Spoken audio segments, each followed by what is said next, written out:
बच्चों good morning how are you. Fine sir. चलो, तो लास्ट लेक्चर में हमने कल आपको बताया था डाइजेस्टिव सिस्टम में एलिमेंट्री कैनाल की हिस्टोलॉजी। ठीक है, हिस्टोलॉजी के बारे में बताया था, सारे लेयर्स के बारे में बताया था। अब इसके बाद में हमारा एलिमेंट्री कैनाल और डाइजेस्टिव ग्लैंड, ठीक है, यह दो पोर्शन है हमारा डाइजेस्टिव सिस्टम का, alimentary canal and digestive glands. तो एलिमेंट्री कैनाल माउथ से लेकर के एनस तक का जितने पोर्शन थे, mouth, buccal cavity, buccal cavity में टॉन्सिल, टंग, टीथ, फिर इसोफेगस, फिर स्टमक, फिर स्मॉल इंटेस्टाइन, फिर लार्ज इंटेस्टाइन। ठीक है, यहां तक बताया था। फिर कटिंग करके बताया उसके म्यूकोसा, सब mucosa, serosa, external muscularis external, ये सब बता दिया। अब हम चलते हैं सेकेंड पोर्शन में। मशीनरी तो आ गया, फूड डल गया उसमें, उसको पचाएगा कौन, वहां से मॉलिक्यूल को निकालेगा कौन। जैसे स्टार्च एक मॉलिक्यूल है, पॉलीसेकेराइड है, तो वहां से ग्लूकोज में कन्वर्सन कौन कराएगा। आपका प्रोटीन है तो अमाइनो एसिड में कौन लेके आएगा, छोटा मॉलिक्यूल कौन करेगा। आपका लिपिड्स है, ट्राइग्लिसराइड्स, तो वहां से फैटी एसिड ग्लिसरॉल में कौन कन्वर्ट करेगा। इसके लिए एंजाइम्स की जरूरत है। किसकी जरूरत है? एंजाइम्स। और एंजाइम्स निकलेंगे, एंजाइम्स हो, हार्मोन हो, जो भी हेल्प करेगा उसमें, तो उसके लिए जरूरत है ग्लैंड्स की। ठीक है, तो कहा जो डाइजेशन में हेल्प करेगा उसको हम बोलते हैं डाइजेस्टिव ग्लैंड्स। अपने बॉडी में 4-5 प्रकार के डाइजेस्टिव ग्लैंड्स है। पहला है सैलिवरी ग्लैंड, जो कि सलाइवा सिक्रेट करेगा। माउथ जो गिला गिला देख रहे हो आप, माउथ कभी भी सूख नहीं सकता। आदमी का माउथ सूख गया तो समझो वो गया। तो हमेशा माउथ गीला रहे, इसके लिए सलाइवा का कंटिन्यूअस सिक्रीशन होता है। ठीक है, इस ग्लैंड का नाम है सैलिवरी ग्लैंड। सैलिवरी ग्लैंड की चर्चा हम करेंगे। उसके बाद में नीचे उतरिए तो स्टमक, गैस्ट्रिक ग्लैंड। उसके और नीचे उतरिए इंटेस्टाइन में इंटेस्टाइन ग्लैंड। फिर आजू बाजू में पेनक्रियाज और लीवर। तो पेनक्रियाज और लीवर, ये 5 ग्लैंड की चर्चा हम करेंगे। तो वन बाय वन देखते हैं पहले सैलिवरी ग्लैंड के बारे में। सैलिवरी ग्लैंड 4 पेयर में होते हैं, ध्यान रखिए 4 पेयर में होता है जी। तो पहला है पैरोटिड ग्लैंड। पैरोटिड ग्लैंड में कहां रहता है, पहले तो इसके सबका लोकेशन देखेंगे और वहां किस डक्ट के थ्रू आता है, बकल कैविटी में सलाइवा, उसको देखेंगे। तो पहला देखिए कि सबसे अगर लार्जेस्ट ग्लैंड की बात करें कि सबसे बड़ा लार्जेस्ट ग्लैंड कौन है, तो नाम है इसका पैरोटिड ग्लैंड। ठीक है जी, ओके। कहां रहता है? कान के front, in front of year. ये दिख रहा है, ये जरा देखो, हम यहीं पर एक्सप्लेन कर देते हैं आपको। ये ईयर है, ये आपका पैरोटिड ग्लैंड है जी। ठीक है, और पैरोटिड ग्लैंड से एक्सटेंशंस डक्ट के थ्रू ये जो सेकेंड अपर मोलर है, दांत है हमारा ऊपर वाला, ऊपर में दांत है मोलर, तो मोलर में सेकेंड मोलर पे उसमें जाकर के इसका डक्ट खुलेगा। इसको बोलते हैं हम लोग, इस डक्ट खुल गया, इसको बोलते हैं एक्सटेंशन डक्ट, और यहीं पर सलाइवा सिक्रेट करेगा। ये समझिए, ये बकल कैविटी का पोर्शन है। और बकल के तो पहला चीज हुआ, पैरोटिड ग्लैंड कहां पाएगा? In front of year. और वहां से बकल कैविटी में जो डक्ट लेकर के आएगा उसको बोलते हैं एक्सटेंशन डक्ट। क्या नाम है? Extension duct. एक्सटेंशन डक्ट खुलेगा कहां? तो खुलेगा आपका सेकेंड अपर मोलर। ध्यान दीजिए, ये अपना लोअर जॉ, अपर जॉ। अपर जॉ में डेंटिशन का पार्ट है यहां ऊपर में। तो ऊपर में जो हमारे पास 4 प्रकार के दांत है, इंसीजर, केनाइन, प्रीमोलर, मोलर। तो मोलर में भी सेकेंड मोलर में ये डक्ट खुलेगा। इतना क्लियर हो गया? ठीक है जी। अब आइए, अब जो दूसरा डक्ट है, हाँ एक और चीज सिखाया, कहा कि जो मैक्सिमम सैलिवरी एमाइलेज जहां सिक्रीट होगा वो पैरोटिड ग्लैंड है। ठीक है, अब ये कह रहे हैं टोटल सलाइवा कितना पार्ट कंट्रीब्यूट करता है, ये तो मात्र 20% पार्ट कंट्रीब्यूट करता है टोटल सलाइवा का पैरोटिड ग्लैंड। क्लियर हो गया? दूसरा है सब मैक्सिलरी या सब मैंडिबुलर। इसका साइज मीडियम साइज का होता है, और ये कहां पर रहता है? ये एंगल ऑफ लोअर जॉ। ध्यान दीजिएगा, ये लोअर जॉ का जहां एंगल बनता है, ये यहां पर आपका सब मैंडिबुलर और सब मैक्सिलरी वाला जो सैलिवरी ग्लैंड है वही होगा। अब यहां से एक सिक्रीट करेगा, यहां से जो सिक्रीट करेगा, तो यहां पर देखिए इसका लोकेशन यहां दिया हुआ है, थोड़ा सा दिखा दे इसको।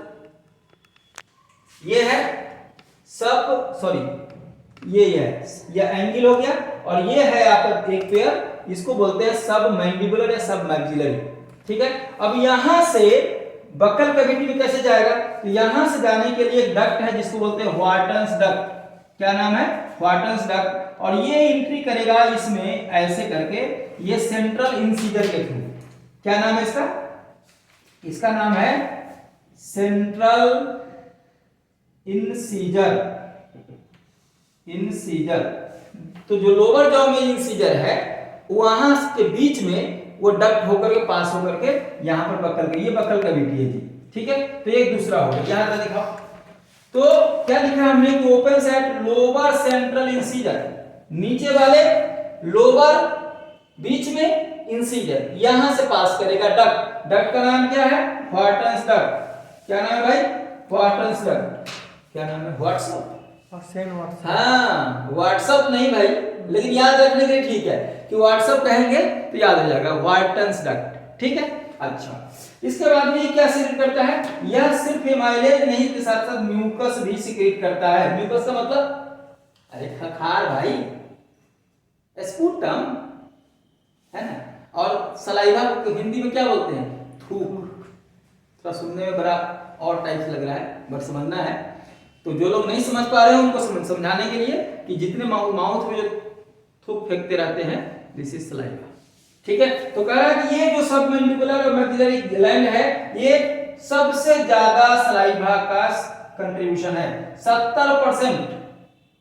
कितना मैडम, 70%, बोलो 70%। कौन है, सब मैक्सिलरी और सब मैंडिबुलर। हिंदी में याद रखोगे तो ज्यादा याद रहेगा।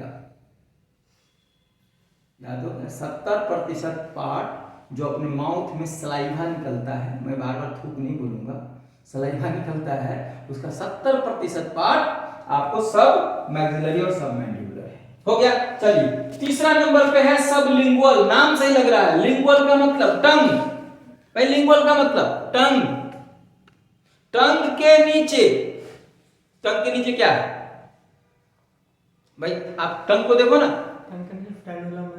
टंग के नीचे है आपका बक्कल कैविटी का फ्लोर, सतह, जहां से टंग निकलता है ना, तो वहीं पर जहां टंग, देखो यहां ये टंग है, इसको आप फिगर से समझते हैं, ये टंग है कि ये टंग ऐसे रहता है ना, ये ऊपर वाला दांत है, ये नीचे वाला दांत है, टंग ऐसे है, तो इस टंग को हम ऐसे फैला दिए, तो ये होगा फ्लोर इसका।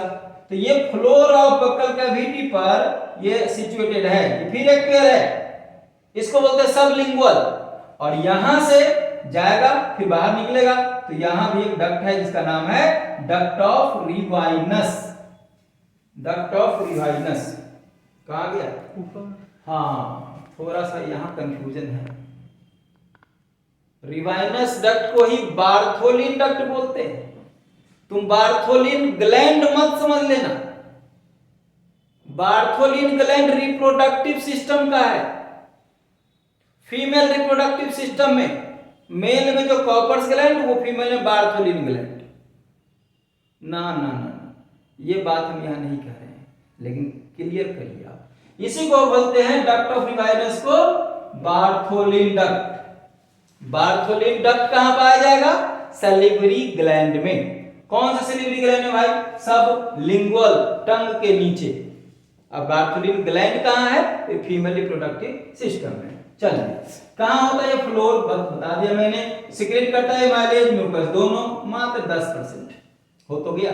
70% आपका मैक्सिलरी कर रहा था, 20% आपका पैरोटिड कर रहा था, 10%, तो 20 10 कितना हो गया, 70 और 20 90 10 100% हो गया। अब एक और ग्लैंड है जिसका नाम है infra orbital gland. Infra orbital gland, ये ह्यूमन में नहीं होता है, एब्सेंट इन ह्यूमन। तो होता कहां है, रैबिट में, आंख के नीचे। ठीक है दोस्तों, तो ये भाई साहब यहां पर समझ लीजिए, फिगर को जरा एक बार देख लो गौर से, थोड़ा सा नीचे कर लो कैमरा को, देख लेंगे अच्छे से लोग। ठीक है, चलो इसको देख लो, ये दांत, ये टंग, टंग के नीचे सबलिंगुअल, कान के बगल में फ्रंट में पैरोटिड ग्लैंड। तो ये हो गया सैलिवरी ग्लैंड। चलो आप सब लोग जरा सा एक स्क्रीनशॉट मार लो, जिसको लिखना है लिख लो। चलो ठीक है, तो हम लोग बात कर रहे हैं अभी सैलिवरी ग्लैंड के बारे में। तो सैलिवरी ग्लैंड का हमने देख लिया कि कहां-कहां सैलिवरी ग्लैंड पाया जाता है।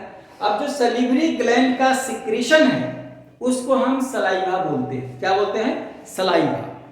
तो हम देखते हैं कि सलाइवा के कंटेंट क्या है और सलाइवा के सिक्रीशन का कंट्रोलिंग कैसे होता है। ठीक है, तो वन बाय वन करके देखेंगे। यहाँ पर सबसे पहली चीज है कि सलाइवा सिक्रीट पर डे कितना होता है? 1500 ml। 1500 ml का मतलब हो गया लगभग 1.5 लीटर के आसपास ये पर डे सिक्रीशन होता है।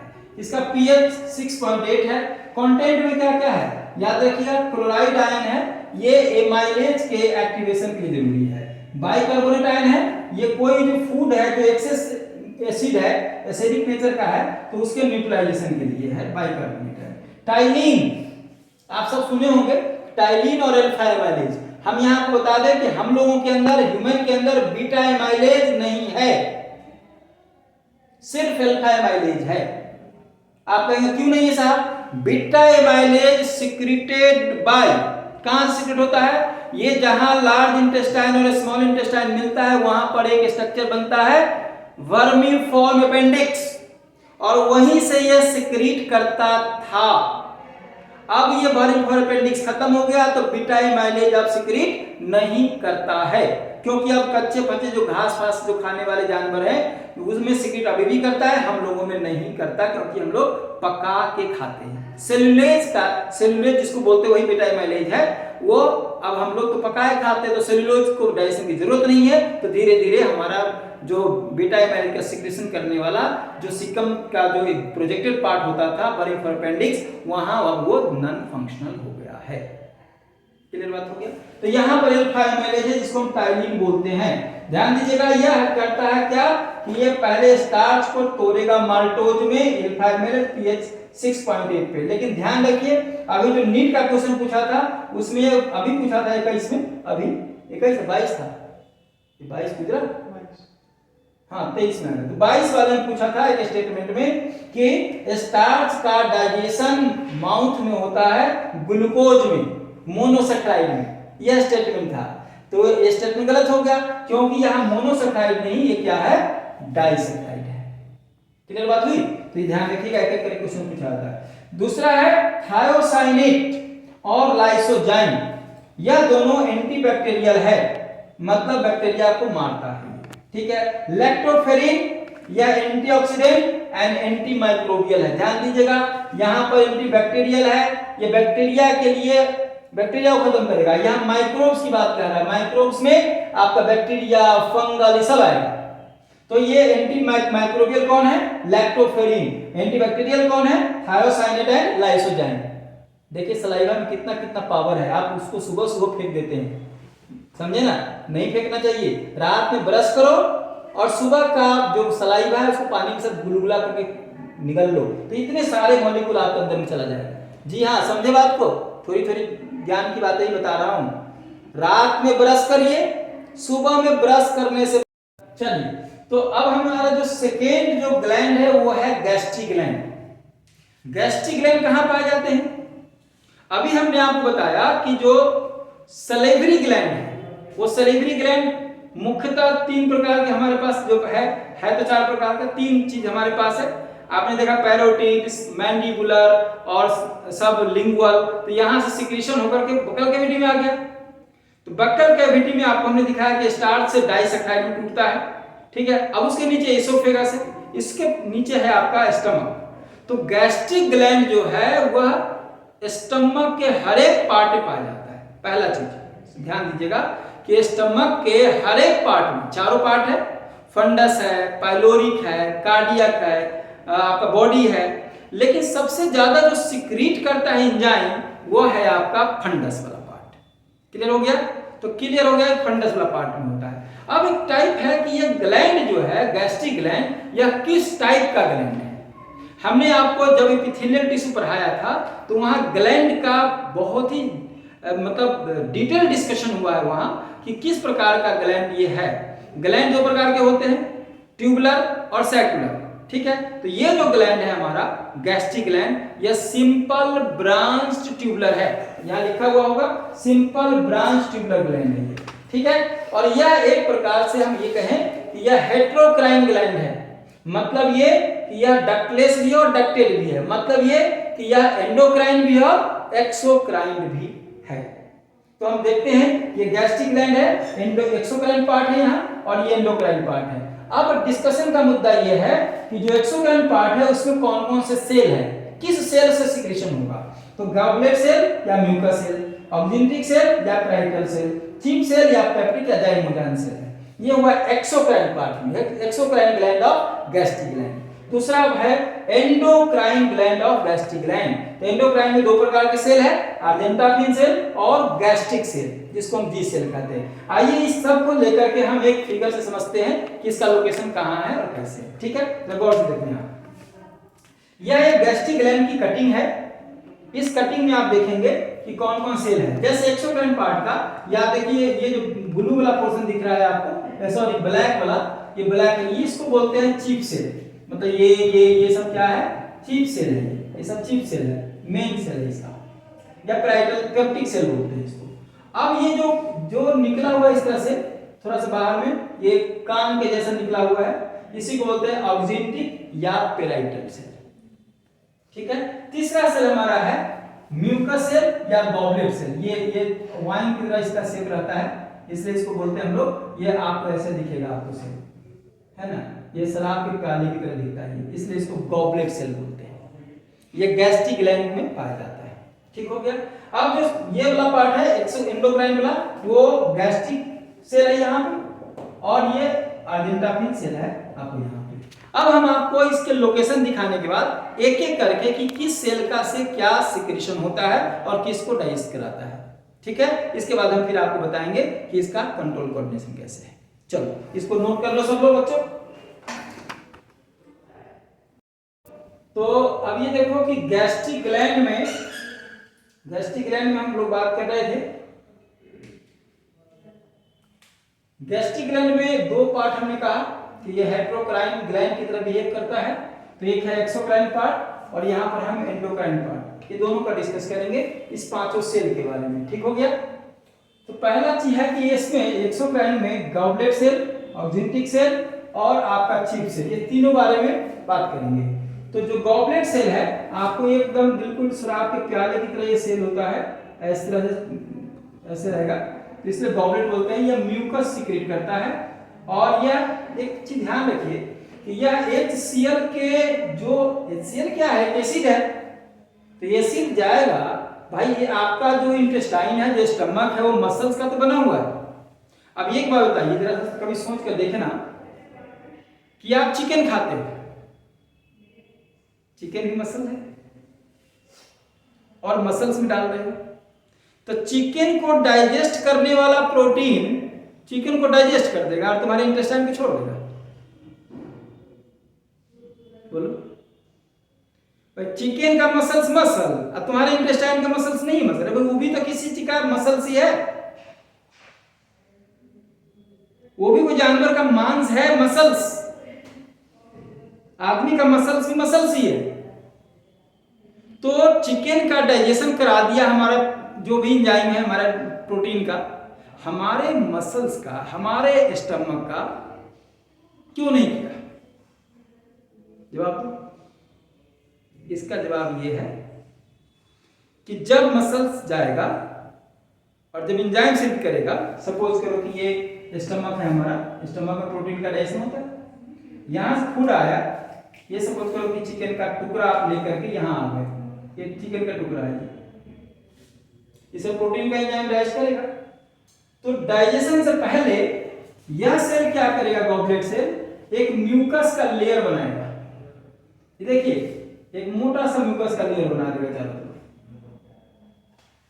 अब इसको प्रोटेक्ट कर देगा। ध्यान दें, यह वाल है ना, तो इसको लेयर बनाएगा म्यूकस का, ये म्यूकस का लेयर बनाएगा। म्यूकस का लेयर बन गया, अब म्यूकस का लेयर बन गया तो इस एंजाइम का असर ही नहीं होगा, यहाँ ये आराम से पचते रहे, ठीक है। तो क्या करता है HCl के प्रभाव से या अन्य किसी भी चीज का जो यहाँ पर है तो ये म्यूकस सीक्रेट करके एलिमेंट्री कैनाल की रक्षा करता है। ये पहला चित्र ये होगा। दूसरा ऑक्जेंटिक सेल, ये क्या करेगा, पहले तो इसका नाम देखो। ऑक्जेंटिक नाम इसलिए है क्योंकि इसको हम जो कलर करते हैं एओसिन डाई से कलर करते हैं, इसी के नाम से इसका नाम है ऑक्जेंटिक। दूसरा नाम है पेराइटल। पेराइटल इसलिए है कि यह मेम्ब्रेन के ऊपर में अगेंस्ट में उल्टा में रहता है ये पेराइटल सेल, इसलिए बेसमेंट मेम्ब्रेन के अगेंस्ट में रहता है। यह सीक्रेट करता है HCl और कैस्टलेक्स इंट्रिंसिक फैक्टर। HCl का क्या काम है, यह सबसे पहला काम है कि एसिडिक मीडियम प्रोवाइड करेगा, यह गैस्ट्रिक एंजाइम को सिक्रेशन को इंड्यूस करेगा, यह एक्टिवेट करेगा गैस्ट्रिक ग्लैंड को एंजाइम को सिक्रेट करने के लिए, और फूड के थ्रू जो बहुत सारे बैक्टीरिया आ गए होते हैं तो उसको भी ये किल कर देगा, और सबसे बड़ी बात कन्वर्ट करेगा ये फेरिक को फेरस में। क्यों? क्योंकि इसके ऑब्जॉर्प्शन के लिए इस फॉर्म की जरूरत है तो इसको कन्वर्ट कराएगा। ठीक है जी। अब आइए कैस्टल इंट्रिंसिक फैक्टर। यह जो विटामिन B12 है इसके साइनोकोलामिन, इसको हम साइनोकोबालामाइन कहते हैं, इसके एब्जॉर्प्शन में हेल्प करेगा। अब एक चीज और यहाँ पर है कि अगर एक्सेस HCl सीक्रेट कर गया तो उसकी वजह से सिक्रेशन फिर अपने आप रुक जाएगा, इसको बोलते हैं इनहिबिशन ऑफ HCl सिक्रेशन। जैसे आप देखते होंगे कि खाना खाते खाते खाते 2-4 रोटी खाने के बाद अपने आप से कहते हो तुम कि पेट भर गया जी, कहते हो कि नहीं कहते हो? क्यों कहते हो ऐसा?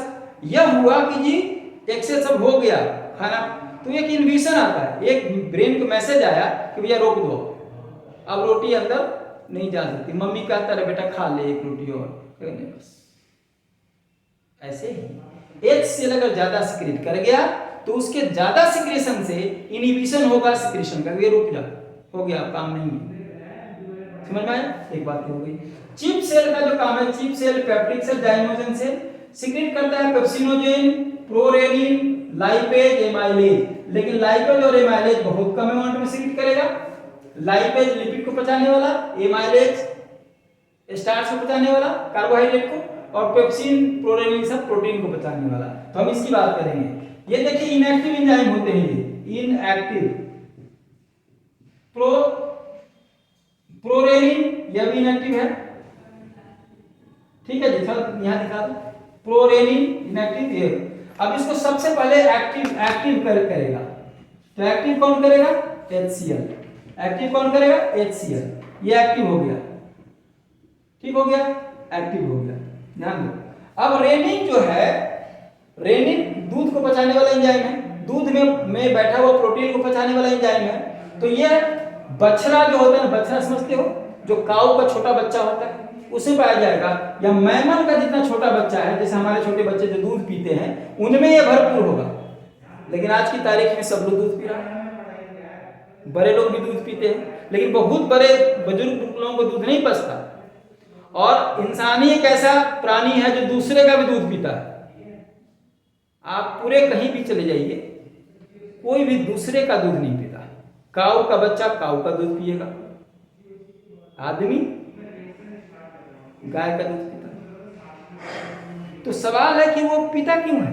क्योंकि उसके अंदर भी एंजाइम को पचाने वाला एंजाइम मौजूद है।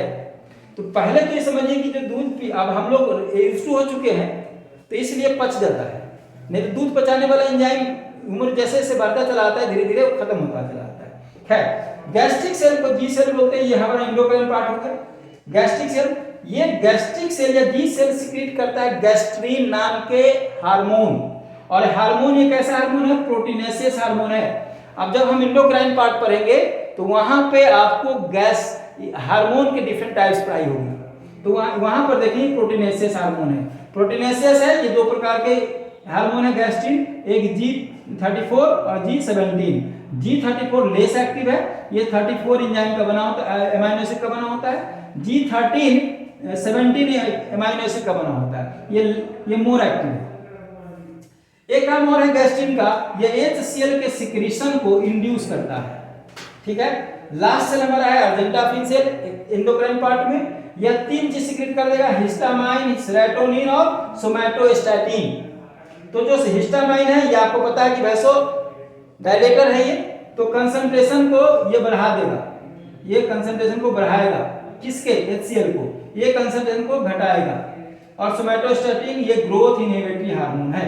ओके बच्चों, so this is all about your gastric hormone, gastric gland के बारे में हम लोगों ने जानकारी ग्रहण किया। अब हम थोड़ा सा जानकारी इस पर और बच रहा है कि इसके कंट्रोल कोऑर्डिनेशन का, इनहिबिशन का, और फिर हम इंटेस्टिनल, पैंक्रियाज और लीवर के बारे में स्टडी करेंगे। तो आप लोग सब लोग इसको जल्दी से नोट करो, फिर बात करेंगे। तो ये गैस्ट्रिक ग्लैंड का अब हम लास्ट पॉइंट में है कि कैसे इसका कंट्रोल एंड कोऑर्डिनेशन होता है। कंट्रोल कोऑर्डिनेशन का मतलब ये हुआ कि कोई चीज सीक्रेट करेगा तो रुकेगा भी तो, और रुक गया तो फिर सीक्रेट भी करना है। तो जैसे HCl का कंट्रोलिंग है, तो HCl की कंट्रोल कौन करेगा, parasympathetic nervous system, gastrin, histamine और vagus. Control of pepsinogen, parasympathetic और presence of HCl। Inhibition of gastric juice, इसको अगर ज्यादा HCl हो गया तो अपने आप रुक जाएगा। सेरोटोनिन, सिंपैथेटिक नर्वस सिस्टम, और इंटेस्टाइन के अंदर में 2 हार्मोन है जो कि इनके सिक्रीशन को कंट्रोल करता है।